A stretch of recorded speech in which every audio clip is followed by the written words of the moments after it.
Good afternoon to everyone. My name is Adeleke Olusola from Federal Ministry of Labor and Employment. Right now, we are live on Facebook and YouTube. And today we'll be talking about COVID-19 and the new world of work. That is what we'll be talking about today. Over time, it has been a very challenging thing after a little bit. COVID-19 took the world a storm, leaving many organizations who thought they were professionals into disaster management on the brink of survival. Industries, experts all agrees that no one was adequately prepared for the new level of impact with the virus, which originated from China, which populated across the whole world.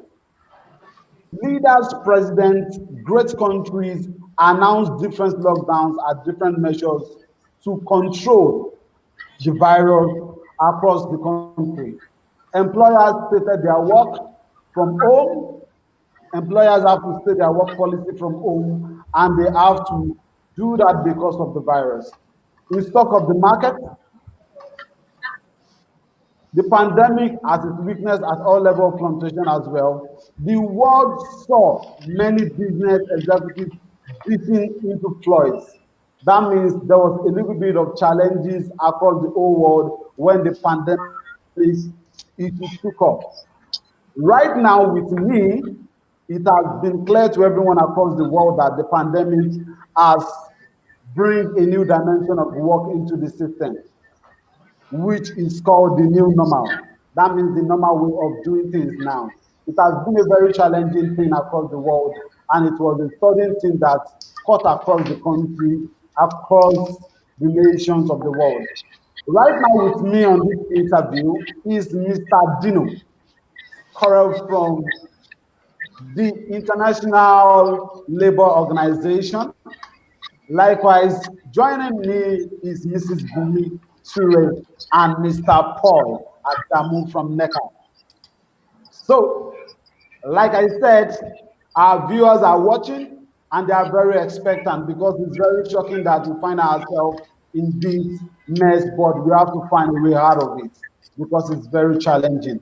So, right with me, I will be putting some questions across to Mr. Dino, likewise to Mr. Adamu, likewise to Mrs. Bumi on this issue, because we have to have a structure at which everybody have to be fixed up.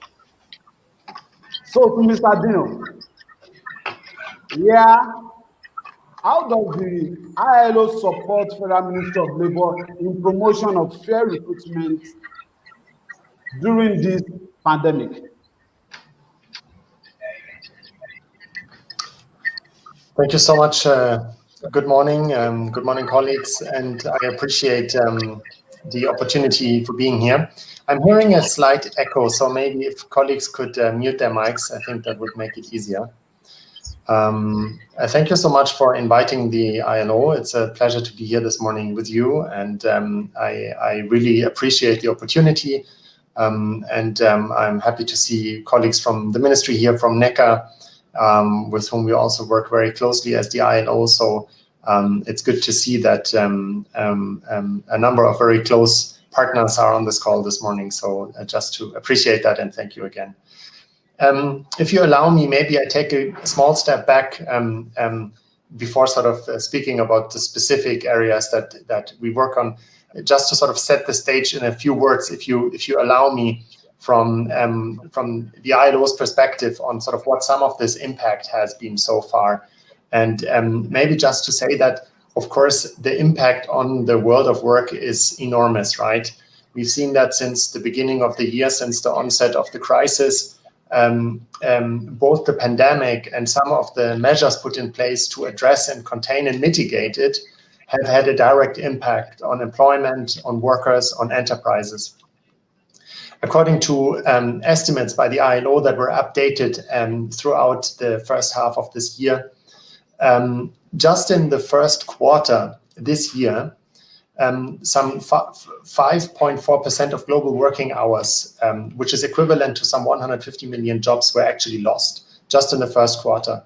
And in the second quarter, this increased to some 14%, which can be translated into some 400 million full-time jobs.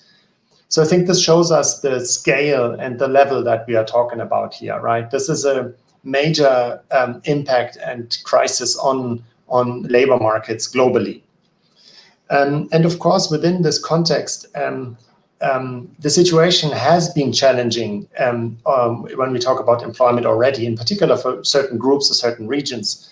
I'm thinking about young people, for example. They were already disadvantaged in the world of work. They were affected by higher levels of unemployment, higher levels of underemployment, high levels of working poverty, high levels of informality. So we are seeing that a number of the challenges that were there before are basically being even increased through this pandemic. We are basically talking about a crisis that comes on top of a situation that in some aspects was already challenging before. And with regard to migrant workers in particular, according to ILO estimates, some 4.7% of the global labor pool basically are migrant workers, which translates to some 160 million. And in many countries, of course, they represent a significant share of the workforce, and they're also making important contributions to societies and economies, as we all know. But of course, they're also often concentrated in sectors that are particularly affected, either by the impact of the crisis or by the nature of the work and by some decent work deficits that they might have to deal with. Of course, migrant workers also are among a group of very vulnerable workers very often, with lack of access to rights, lack of access to social protection, and so on. But your question was particularly around recruitment, right? So let me try to make the transition to that. Okay. Just to say that, of course, that this is also an area that has been very much affected by the crisis. And we also know that there's a lot of restrictions on movement, on travel. So I think we are seeing a lot of disruptions to that sector. And of course, we are seeing that there are basically challenges in two different directions. And on the one hand, some migrant workers would like to return home and might have challenges to do that because of travel restrictions that are in place all over the world at the moment. But at the same time, of course, migrant workers might not be in a position to take up jobs that they already had before the crisis, right? Because they cannot go there. So I will say more about sort of the specific situation of migrant workers maybe a bit later, but just to say that I think it is very important to try to find out what are actually the challenges.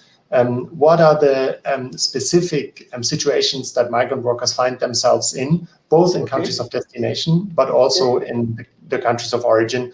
Just to conclude on that point, that ILO last year did actually some research on fair recruitment here in Nigeria. And we've been recently trying to update that and to bring in more information on the impact of the pandemic and the COVID-19 crisis, actually. Let me leave it at that. Thank you so much. All right, thank you, Mr. Dino. I really, really appreciate. We could all see that it's very, very serious that the world is being caught unaware and we find ourselves in chaotic disorder at which everybody have to acclimatize to the new normal. So, Mr. Dino, I would like to ask you, how has this pandemic affect labor migration in Nigeria?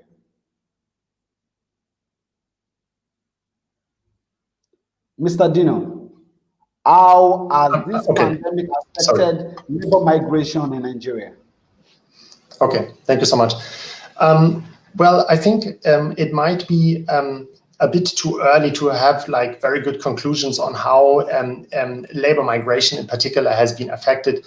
And this is, I think, related to what I said earlier, that of course at the moment, a lot of the regular or sort of usual movements we see are probably a bit disrupted by the restrictions on travel and movement that are in place, regardless if you're a migrant or not, right?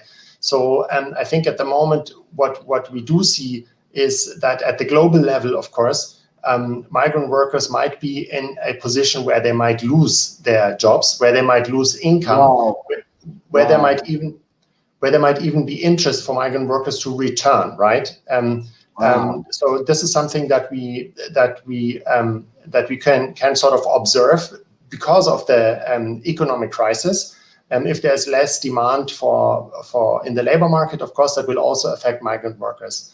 At the same time, migrant workers might be stuck in situations where they would like to move but cannot, where migrant workers might lose a job and would want to return home because of shrinking economic opportunities, but might be affected again because of the measures that have been put in place because of the crisis.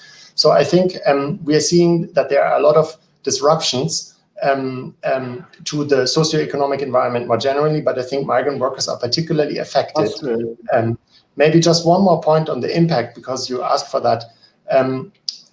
If migrant workers have less access to employment, income earning opportunities, of course, that also has a spillover effect on remittances, right? Migrant workers usually tend to send home quite a lot money across the globe.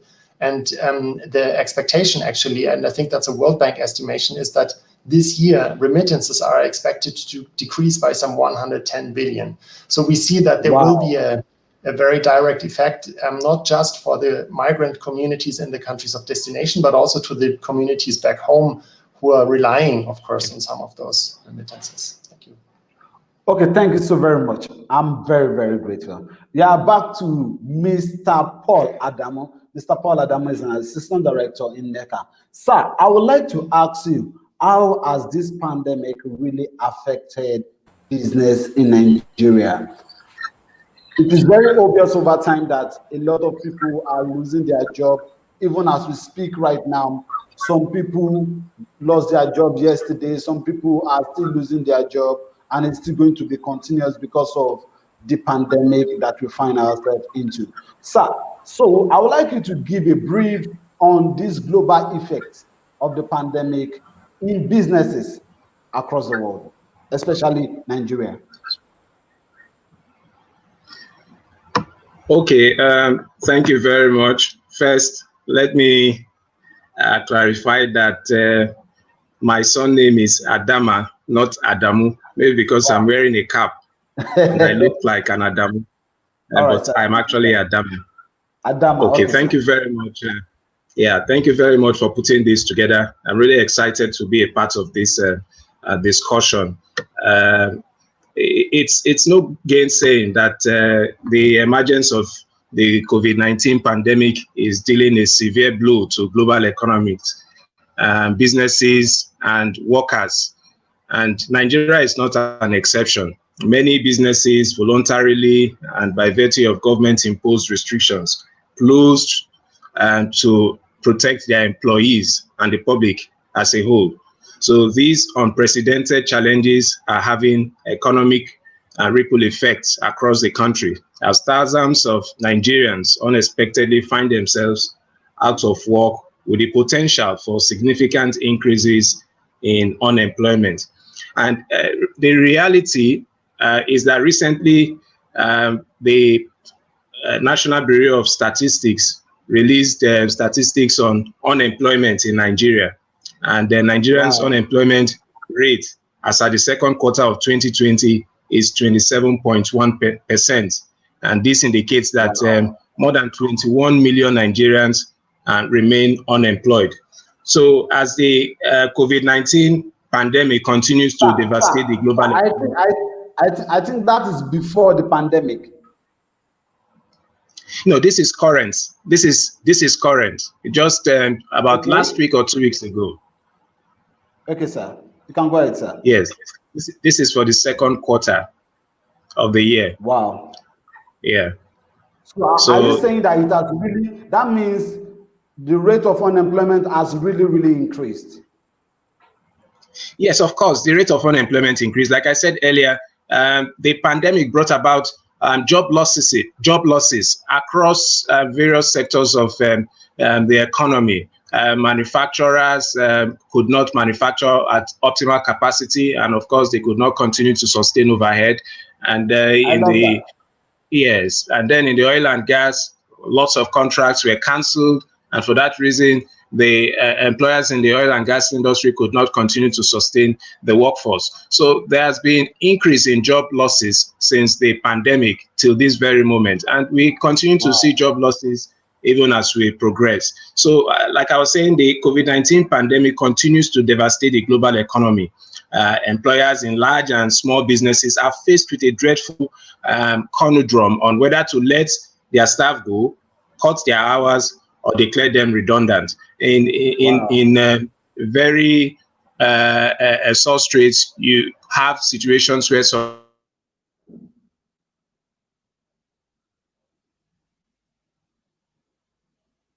I think we lost Mr. Adamo based on network. I think we can't hear Mr. Adamo again, please.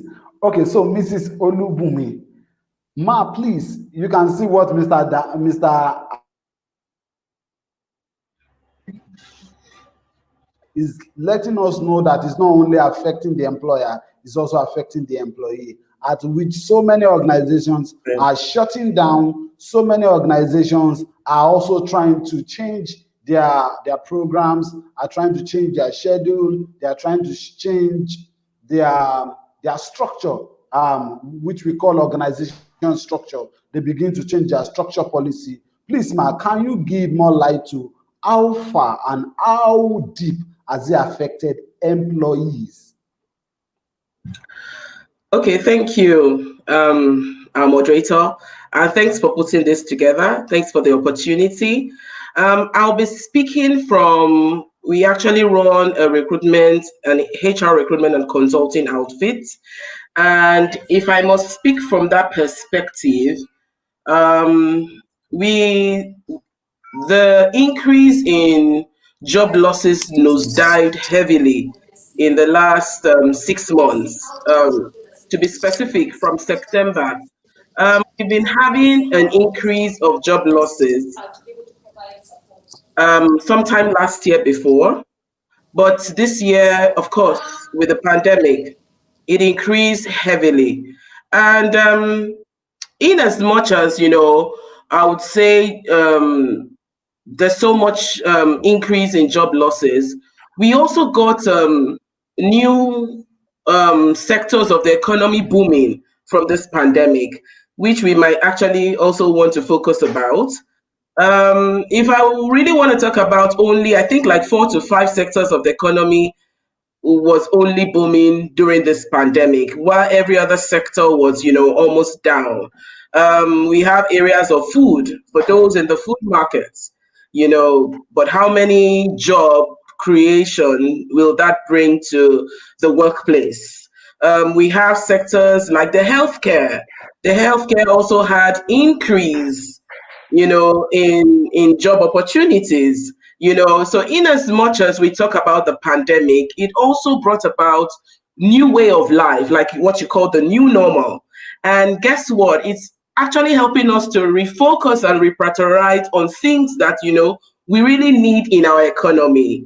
We have, industries like the entertainment industry, I would say the airspace, there's sectors that, 2 years from now, they'll still be struggling. What does that say to the employee in Nigeria? The opportunities are becoming, stringent. They're becoming so minute that it's becoming so competitive to get the very best. Another downside to it is we've got the new graduates in the market. It's unfortunate because long before now we used to have unemployment. It's in the worst hit are the new set of graduates. Why? Because yes, most organizations used to have like a graduate training program where you actually develop these young individuals. You also have internship programs that gives them the opportunity of learning.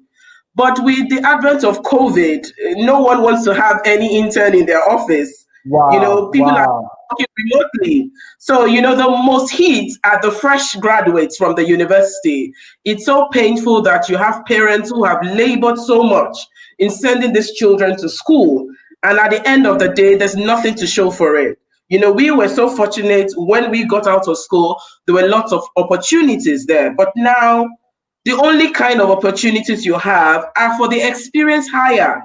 And how, what is the percentage of the economy that fills into that space? So for the fresh graduates, they're just there. They're out of school. They've got nothing to do, no internship, no graduate programs. They're all at home, you know, adding to, you know, feeding them parents again. Exactly. So it's so enormous, you know. I think even for us, business just picked up heavily this August. I think some very small, medium, you know, enterprises are just picking up from the pandemic to say December is almost here. You know, I had so many conversations with some of my clients, and most of them are saying, you know, we could actually fold our arms throughout this year and scream pandemic, and then December suddenly shows up. What would we say we've achieved as a business? So I think not that they're still struggling, but they must do something. So we started getting requests here and there for little, you know, employees to come back. For employees who have been prolonged, some of them are being called back gradually, but with a pay cut. So that's inevitable, because some of these organizations are also struggling with, you know, different clients owing, stakeholders owing here and there. It's the same economy. Everybody has been hit by it. So Mr. Adama is back. Yeah, Mr. Adama, you're welcome back, sir. So I would like to throw this question to Mr. Dino. When we analyze the problem too much, we might get stuck at this point in time. So I would like to ask Mr. Dino, what are the solution measures prepared by ILO to address this issue that we are finding ourselves across the country, especially for migrants and for people that are unemployed?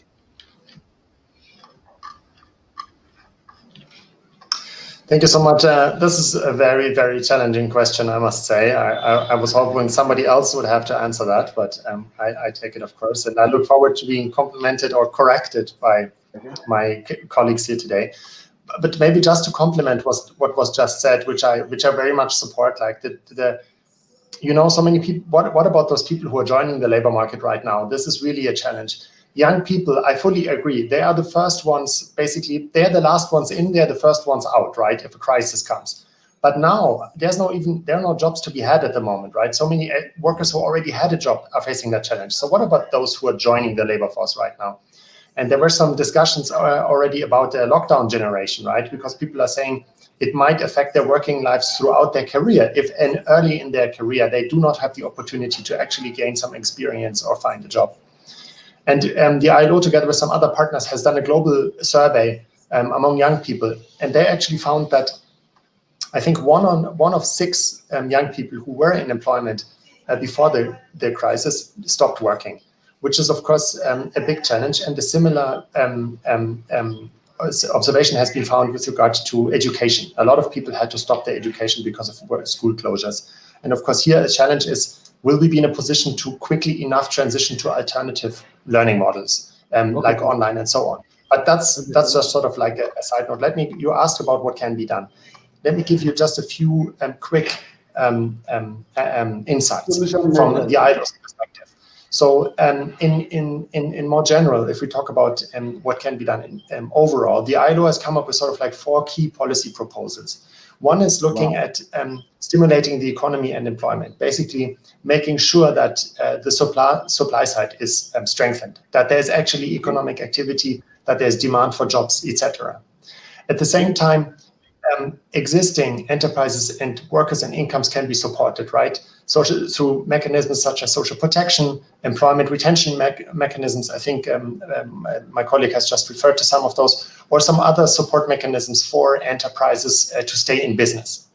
The third one is protecting workers in the workplace, including through occupational safety and health, right? Making sure that even if you go back to work, that you are safe at work, which I think is an important point in the current environment. And then, of course, number 4 for the ILO is also very much relying on social dialogue in order to find policy responses, policy solutions, which means like close collaboration between employers, workers, and governments. And I think that's why it's also particularly pleasing that NECA is represented here today, because I think if sort of social dialogue is applied, we can ensure that these solutions have a very broad base and are actually can be sustainable. If I should say a few quick words on, particularly for migrant workers, I think again, extending or making sure that government responses actually include migrant workers is important, including with the extension of social protection systems, income support, but also in the area of health, of course, to make sure that migrant workers are not excluded. Okay. Access to information, I think, is key. I think here is also an area where the migrant resource centers can play a great role, making sure that there's actually a way for these people to have information, including on risks, including on protection measures and so on. And then making sure that migrant workers, because they lose a job or sort of to the changing socioeconomic situation, that they do not fall in irregularity, that they don't lose their status because they might lose their jobs or something like that. Wow. I think one more point, and that relates back to what Wumni also said earlier, skills recognition, right? Making sure that migrant workers have a chance, or even returning migrants have a chance to get their skills recognized, certified, so that they can use them and apply them in the labor market in their country of origin. Of course, international labor. Okay. So thank you, Mr. Dino. You've really given full solution to this. I am very grateful for this information. Why? Because the public are hearing the opportunities available across to them, because at this point in time, everybody needs help. But there is a thing I want to talk about. There has been a very little wide gap between the employee and the employer. And we found out that over time, that stylishly, employers use style to lay off their employee, and employee, stylishly. COVID make it a little bit stylish. So, sir, Mr. Adama, do you think employers had proper consultation with labor unions and employees before they were laid off? Because this is a very little gap that become obvious during this pandemic. Sir, please, sir. Do you think employers had proper consultation with labor unions and employees before they were laid off? Okay, so thank you very much. I think I will just be direct, and I will speak also on the basis of our legal framework for labor relations in Nigeria. I think I'll be referring to our Labor Act. Okay, in view of the pandemic, like I mentioned, it seems sudden, and employers were not prepared. Employees also were not prepared. But then, looking at reality, certain measures have to be taken place so that businesses can remain afloat, while taking into consideration the emotional effect, the suddenness of the pandemic, and the consequent action employers will have on workers. So, for instance,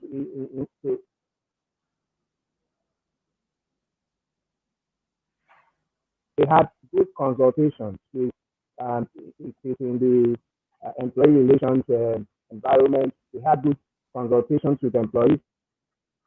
In the industrial relations environment, they had good consultations with the workers' representatives or the union. But then, a law prescribes certain steps,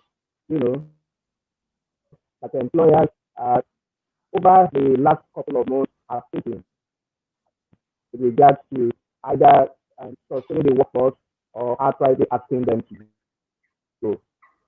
Now, the first is the issue of deferment and reduction of salaries. Of course, Labour Act mentions that you can just an employer to reduce the salary of the worker or the fair payment. It must be in consultation with the employers. So, with the employee rather. So, of course, employers discuss with employees. Okay, we have a situation where it is either we have to declare redundancy, or we can keep you while we wait for things to change. But at the same time, we cannot continue to carry this overhead, because we have to reduce it.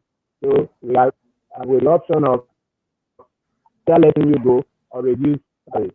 So consultation did take place, and consent of the employees were received from the employees. Then there was the issue of deferment of bonuses and promotions.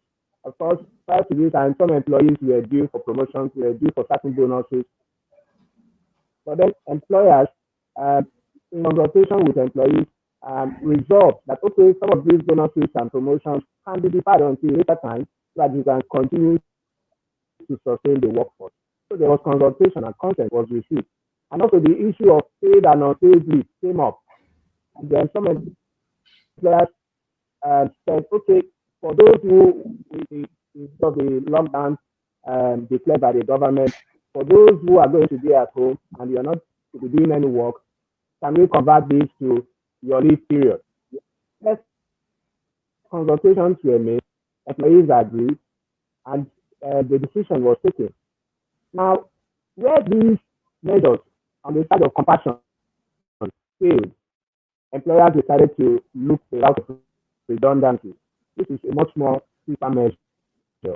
And the Labour Act describes how you go about redundancy. So it's not something you just wake up and you take a decision without meeting with representatives of the employees or discussing with employees directly.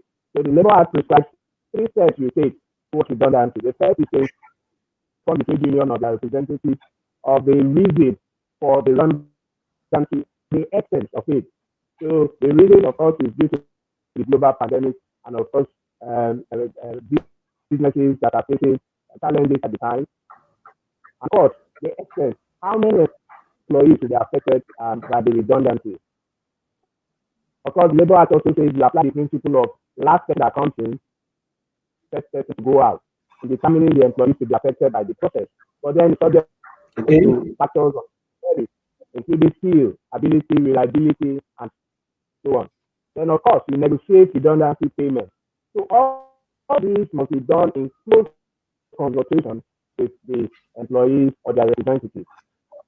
And if it gets to the point that redundancy cannot even be sustained, then after termination must be done. The employer has the right at that point to terminate a view of the reality. So I can hopefully say at this point that there was close consultation with the unions, with employees.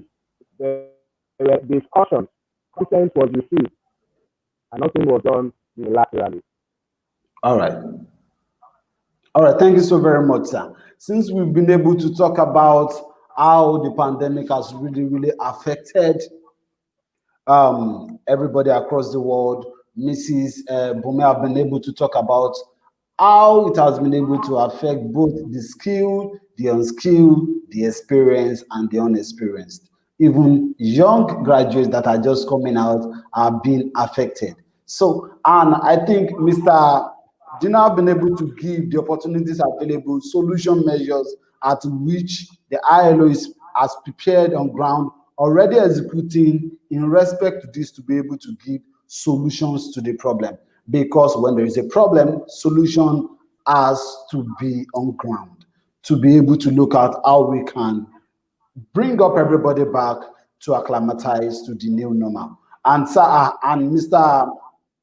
Adama, Mr. Paul Adama, has been able to give us in details how they have been able to work during this period in consultation, how they have been able to reach a mutual agreement with both the employee and the employer so that there can be a mutual collaboration at which they can be able to work with each other and there's no issues. So like some of the terms he gave is, okay, slash of salary, okay, work from home, that cut off transportation, that cut out this, we are going to slash the salary, work from home, and they are creating some other measures at which is going to help both the employee and the employer not to lose on the long run and also on the short run. So, to Mrs. Bumi, how do you think employees can develop new skills to position themselves for new emerging jobs and opportunity? Why? Because this is a very wide gap at which employees are now finding difficult to fix themselves into. Okay, so one of the first things you need to understand is none of us has ever experienced the pandemic. Like I always tell any of my candidates. So not because maybe we're older than you doesn't make us have witnessed the pandemic before. We were not alive in 1914 or the other pandemic that happened. None of us was here. But however, like I always take a cue from the book Spencer Johnson, Who Moved My Cheese. The pandemic is moving everybody's cheese this year. You like it or true. not, right? So what do you do what do you do when you find yourself in this, situation, just like any other situation? Like even if you were laid off before the COVID, someone has moved your cheese. You understand? So I always tell, employees, the first thing you need to do is evaluate yourself. Self-assessment is the first thing. Where am I now? Where do I want to go to from here? If not, everywhere would become a destination if you don't actually have a future goal, irrespective of the pandemic or any other, change that would have happened to you in life. You want to pick up from where you are. So the first thing is to do a self-evaluation. So what are the technical skills required for my job? Transferable or personal skills I have, and the ones I need to acquire. Guess what? The pandemic has introduced a new world of work. Wow. We're all working from the houses. That's true. We all know how to use Zoom now, I'm sure. We all know how to use Microsoft Teams. Any of those conferencing tools has become a technical skill you need to add to yourself. That's true. Guess what? I have interviews scheduled online now, and I have candidates who have not even had a clue of what an online interview looks like. So I tell these people, I say, you know what? Invite a friend of yours to help conduct an interview to help you out. It's not at the time when your panelist is waiting to interview you. That's when you're trying to get a hang on of, oh, how do I share my screen? How do I even, connect to the network? That's not the time. Wow. You look so unprepared. Wow. So there's so many skills everybody is learning today. You understand? You're going to learn, of those features to know what it is for, to stand your chance of getting a better job. So which of these skills can you convert to a service for those who are at home, who've been furloughed or laid off? There's some of those skills that you've acquired over the years, like writing skills. I can be a content creator. There's so many new opportunities that have now sprung up. I tell lots of people, you need to sit down and ask yourself, what are those skills that you can help, different companies to do right from the comfort of your house? Wow. Funny enough, this is where we are. So sorry, ma, what you need to first evaluate yourself. That means self-evaluation. That means everybody has a skill, and everybody have to activate that skill right now to acclimatize to the new normal. So that means that everyone. So if you don't have it, you acquire it. Yes, you have to acquire it, because if you don't have, you learn. Yes, that's true. Yes, because this is a season, I believe, young people are meant to learn, unlearn, and relearn because of the new normal we are finding ourselves in. And a lot of people, even the experienced one that are, yes, everybody has to do that, because it's a situation at which we find ourselves, and we have to get ourselves out of it, because it's a little bit challenging for a lot of people, not even for the younger generation, even for the older generation, have to also acclimatize themselves to the new normal. So it is very important for everyone listening to us across the country, across the world, that there is no man on earth that doesn't have a skill. Go and brush up your skill. When you go to the market and you get a shoe brush, why? Because your shoe is dirty. It does not mean your shoe is bad.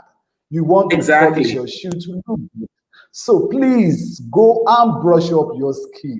It is very important at this moment, because your skill will make way for you.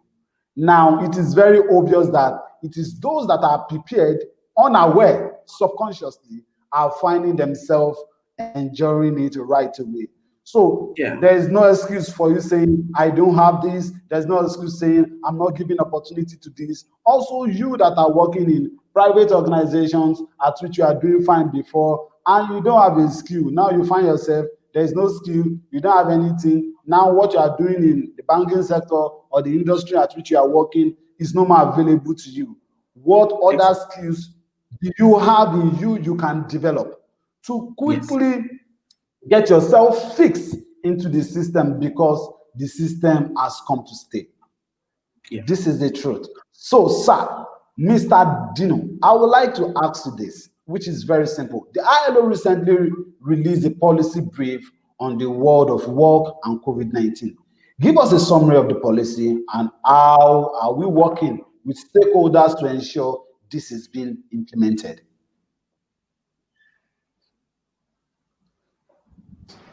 Thank you. Yeah, that's a good question. If I think I've sort of already mentioned some elements that we have in that brief. Also to add that we've been updating it from time to time, right? We had like these a few of those reports where we have been basically updating the global situation, but then also looking at specific issues such as young people or other segments. So, yeah, I think a lot of very interesting proposals have already been made, have already been said, both the challenges but also the solutions. I think one of the areas really to look at is, and I think Bhumi has also mentioned that, in a way we have been pushed further into the future of work, right? We were suddenly, from one day or another, we had to implement some of those changes that we were already observing, but not maybe necessarily experiencing ourselves. So we had to figure out how to do things that we have done in person before, suddenly differently, virtual. What we are doing right now here, maybe that is also, that meeting today, maybe that is also some sort influenced by the fact that we cannot meet in person, right? I'm on much more webinars these days than I was before. But of course, also it raises the question: do we have? Are we in a position to benefit from those opportunities that are there? Because of course, learning, skills development, and even employment in certain parts can be moved online, can be done remotely. But that also has certain requirements that have to be met. Is the infrastructure in place? Is the digital infrastructure in place? Is there access to the internet? Do schools, learning institutions, education providers have access to those tools, but also to the skills? Do they know how, and that was mentioned before, do they know how to use them? Both the teachers, but also the students. Like, it's not an easy transition, right?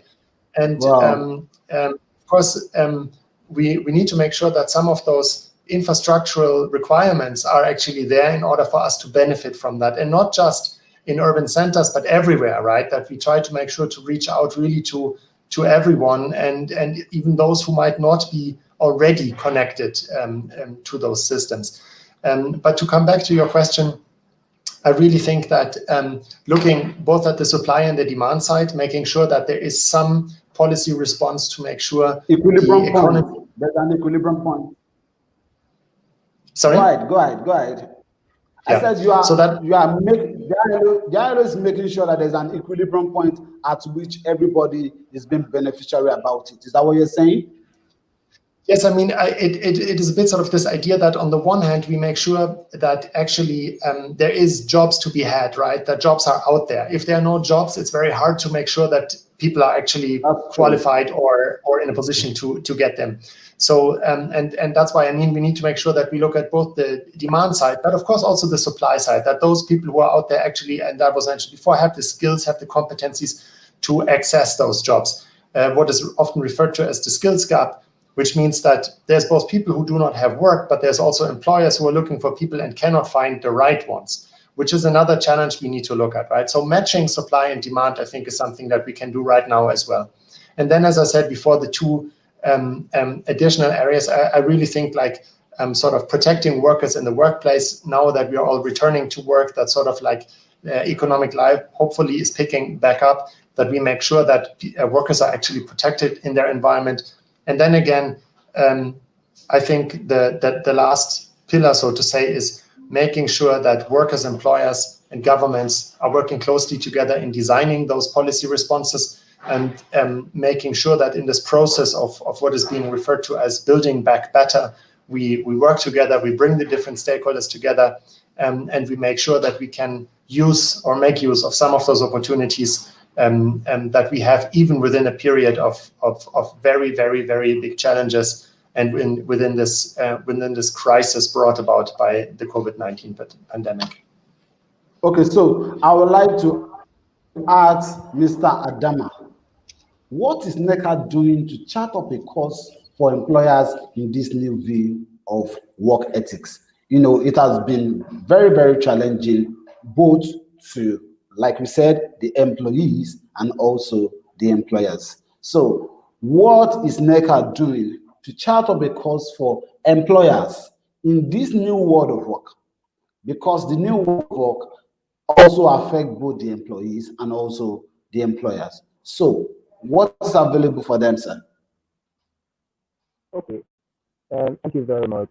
Yes, recently we released an operational guideline to assist employers to prepare for the post-COVID-19 safe workplace or safe environment.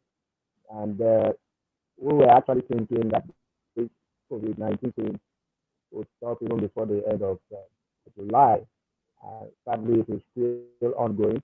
And so the operational manual is in place, and our employers are using this manual to prepare the workplace. I can tell you very carefully that we desire the safety of the employees as they return to work. We also understand that there are certain things, certain changes that must remain due to COVID-19. For instance, Okay. the workplace environment will not be the same. Because people, organizations are saying that even remote working has resulted in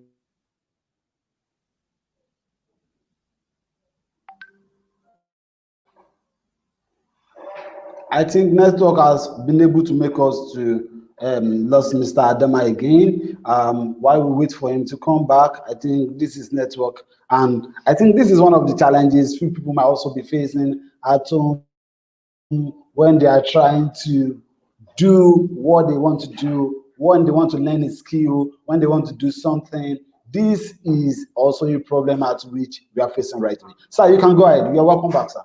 okay. Go ahead, sir. Sorry about the network failure. You know, like I was saying, and the remote work environment has come to stay, so to speak.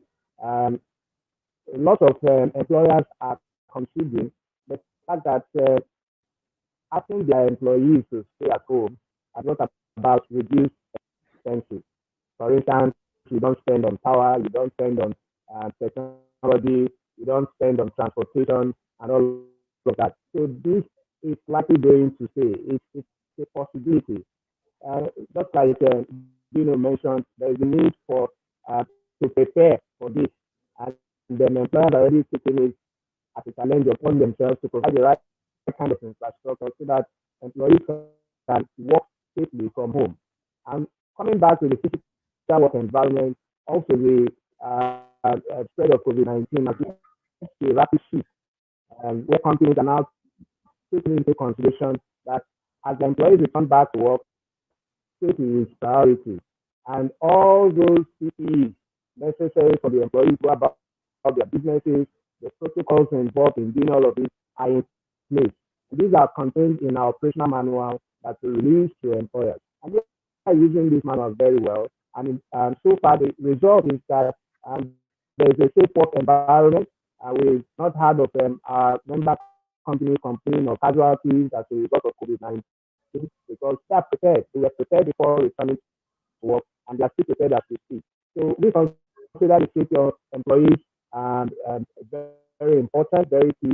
Whether they are working from home or they are working at their physical place, all the right protocols are in place to ensure that work is done and done in a safe and healthy manner.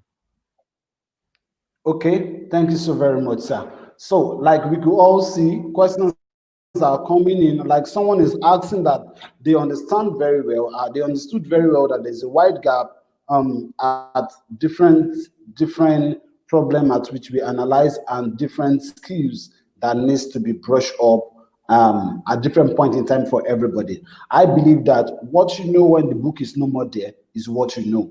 So you have a right to go and know something. When the book is no more there, if anybody asks you, do you know it? You can give an accurate answer to it.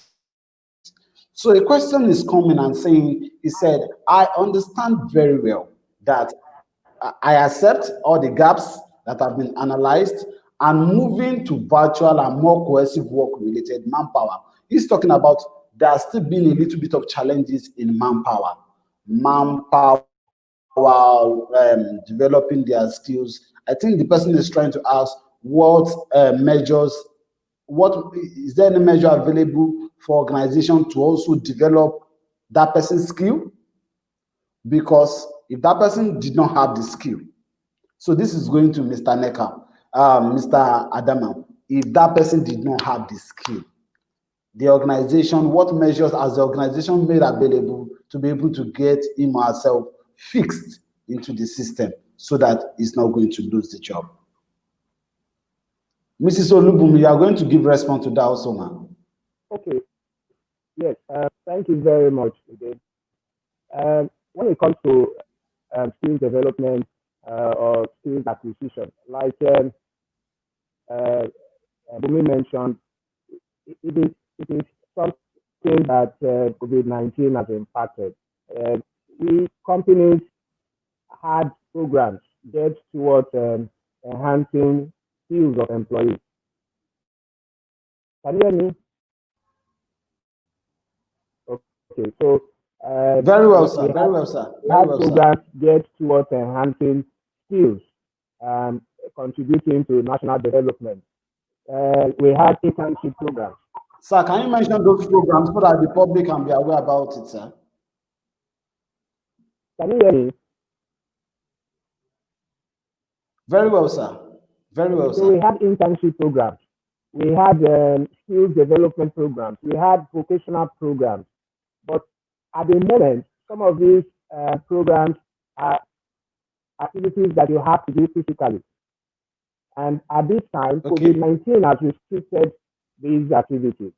So yes, we've always had our contribution towards enhancing skills, competencies of employees, prospective employees, as the case may be. But at the moment, we are impacted by this pandemic. There's been a sluggish progression in that regard. We just hope that the situation would improve so that these our vocational centers can resume, and then we have prospective candidates sent to those centers so that they can enhance their skills. Also, all right, sir. Before you go, sir, I would like to ask you one more question before you go further, sir. What do you think is the responsibility of employers to ensure a better working world after this post-COVID? Because everybody is developing their working system, everybody is developing, adjusting, amending their working policy. So what do you think is the responsibility of employers to ensure a better working system during this COVID and after COVID? Yes, so just like I had mentioned earlier, the first thing that we need to consider is the safety of the employees as they return to work. If in a situation, some organizations feel that all their employees should return to work and none should work from home, there's a priority to ensure that the work environment is safe as they return to work. We also have a situation where we have encouraged HR practitioners across all sectors of the economy to look at their policies, their HR policies, with regards to the current reality. They have to embed in those policies issues of safety, issues of guarantee of the protection of the rights of employees, and their contracts of employment are guaranteed, and all of that. So we have all of these in place. We understand that it's not going to be business as usual. It's also not going to be an excellent life. but we start. We are going to start, and as we progress, we'll see how things develop.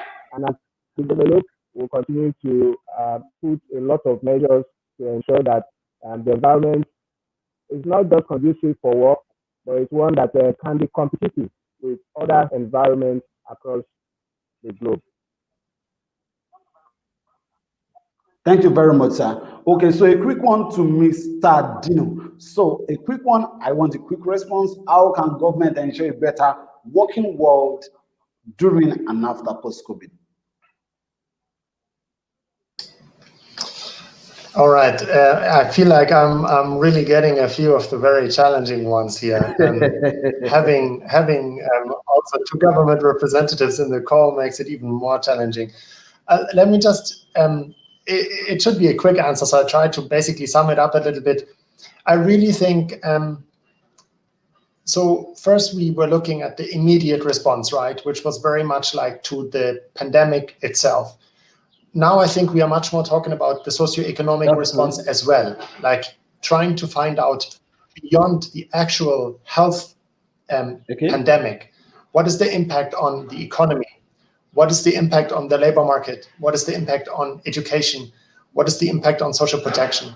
I think the challenge, but also a lot of opportunity lies in coming together, bringing the different stakeholders together and looking at how can these policy responses that are being put in place be designed in a way that they take care of young people, that they include women who are in the workplace, that they're gender sensitive, that migrant workers are being represented. And coming from the ILO, of course, I think international labor standards and fundamental rights provide a good framework to design some of those responses to make sure that they're actually protecting workers, protecting enterprises, protecting young people, protecting migrant workers. And I do think, as I said before, bringing those different stakeholders together and making sure they speak to each other, they know each other's viewpoints, they understand the language of each other. I think that can really help in trying to make sure to design those policy responses in a way that they have the most impact and sort of like can support us in building back, and as they say, hopefully building back better. All right, thank you so very much. To Mrs. Olubumi, finally, do you think the work environment, the new work environment, has a future? Do you think the physical new work environment has a future? In 2 minutes. Yes, it still does. It still does. Don't forget that our old way of work used to encourage and it used to foster social interaction among employees, which you cannot get from your house, no matter how you work from home. There's some benefits of leaving your house and going to work, you know, but yes, we're going to have, like what Mr. Paul said, we're going to have new HR handbook that will be focusing on different types of employees now. We have employees that will still be working from the office. We're going to have employees who will be permanently working from home. We will now have a mix, employees who would also do what? Work in the office and also work from home. So we're going to have handbook that speaks to those types of employees and the modus operandi. Because, working from home has its own challenges. It has its own benefits. Like for me now, I've had the opportunity of staying at home. This is the longest time I've had with my kids who are in boarding houses. And this is the first time, we go through the school books together, everything one-on-one. I've had opportunity of them 1 or 2 things at home. So it has its own benefits. But however, I'm still missing working in the office. But we all need to be safe. So as we're gradually going back to our offices to work, for employees who have to work from the office, we also need to ensure safety, like what Dino said. Are we so sure what is going to be, the procedure? Should an employee, you notice the symptoms of COVID-19? What is, the way forward? Who blows the whistle? How do you shut down the facility? How do you report to, the health authorities? Everything needs to be put in place. We're just not in a hurry to say, come back to the office, and you shut down the office after 1 week because you did not put certain procedures in place. You understand? So from the part of the employer, from the part of the employee, you know, there are two different worlds. The employer wants to make sure that, you know, business is coming in and employees can work. The employees want to make sure that when I get back to work, I'm safe at work. Even for the employers, they want to know that everyone is safe, because your building can be shut down because of COVID-19. And once it's shut down, business has shut down for your company. So everyone, you know, the good thing is that we've left the side of fear now. Unlike, you know, when we were in March and April, there was so much fear and anxiety in the society. Yeah, nobody could that's true. It was very high. Do this or do this. You know, everyone was just there till that faded away. Now we know the procedures, use your mask, you know, this is what you do.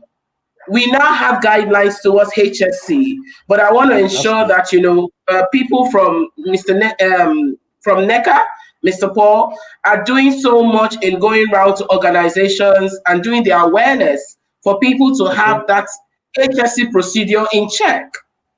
You understand? I know many companies just say come back to the office, but we want to see signages, just like how we have signages for HSC. We need them to include COVID-19 as part of the safety work procedure now. And so for my employees, public. Yes. Okay, you can go ahead, madam. You want to say something? Go ahead. I want to say something for the employees who are still at work. This is the best, this is the time that you need to bring in your A game at work. Your company is also struggling with the economy. This is a time where no entitlement mentality. Please ensure you support your organization to stay relevant in business. Learn to go the extra mile. Be versatile. You'll be ready to take on 1 or 2 more jobs aside from what you do. So this is a time we need to learn to be open-minded and offer assistance to our organizations too. We all need to survive. Once your organization can survive this, they can pay your salaries, and you can also be relevant in the society. So it's a two-way thing. That's true. So to my panelists, I want to say a big thank you to every one of you for giving us this few audience to be able to convince everybody outside that everything is safe and secure. Because like what Mrs. Olubumi said, we are gradually moving out of the fear to acclimatize to the new normal. So everyone, let me tell you, it is very important for you to know that opportunities are also coming up, but it depends on how prepared you are. You have to be very prepared for it. If you are not prepared for it, you cannot get yourself fixed into it.